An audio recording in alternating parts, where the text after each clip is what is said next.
झारस जब बाल सैया जी लागस कमाल सैया जी बगली से निकाल सैया जी उड़ावस रुमाल सैया जी पातर करी हैया डोले हो।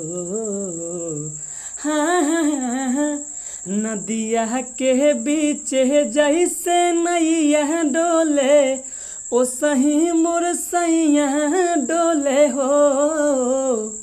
नदिया के बीच जैसे नैया डोले ओ सही मोर सैया डोले हो। हेलो दोस्तों, मैं राइटर सूरजपाल सूर्या आपके अपने YouTube channel Bhojpuri lyrics writer में बहुत बहुत स्वागत करता हूं। दोस्तों, आज मैं शिल्पी राज जी के गाने नदी बीच नैया डोले पर बहुत गजब का बोल बम सॉन्ग लेके आया हूं, जो कि बहुत गजब का और लेडीज़ मैटर है। अभी आप लोग सुनेंगे, खुद ही पता चल जाएगा।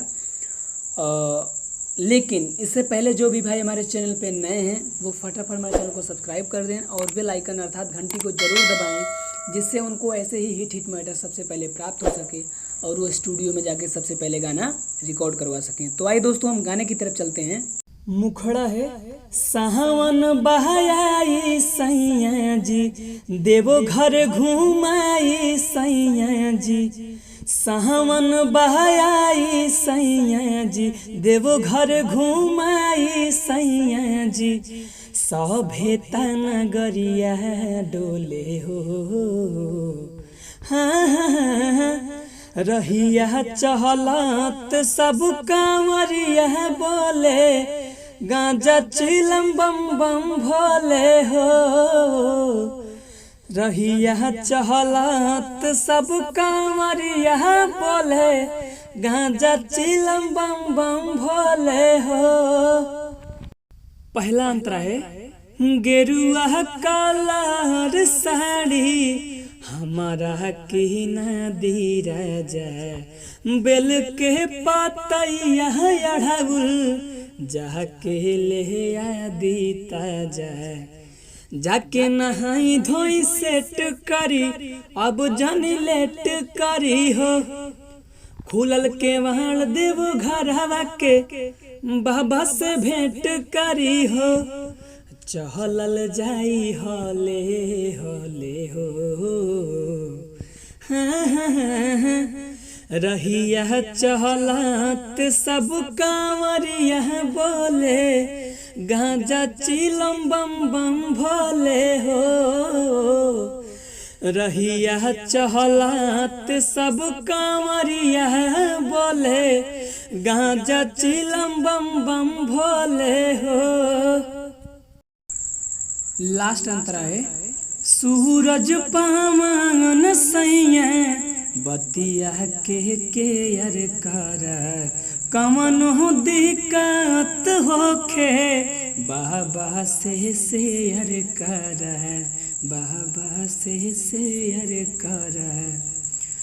सभे दुख दूर होई मनवा के पूरी सपना मनु हो।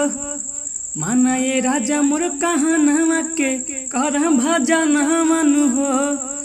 बाबा अपन अखिया खोले हो। हाँ हाँ हाँ रहिया चहलत सब कांवरिया बोले गांजा चिलम बम बम भोले हो।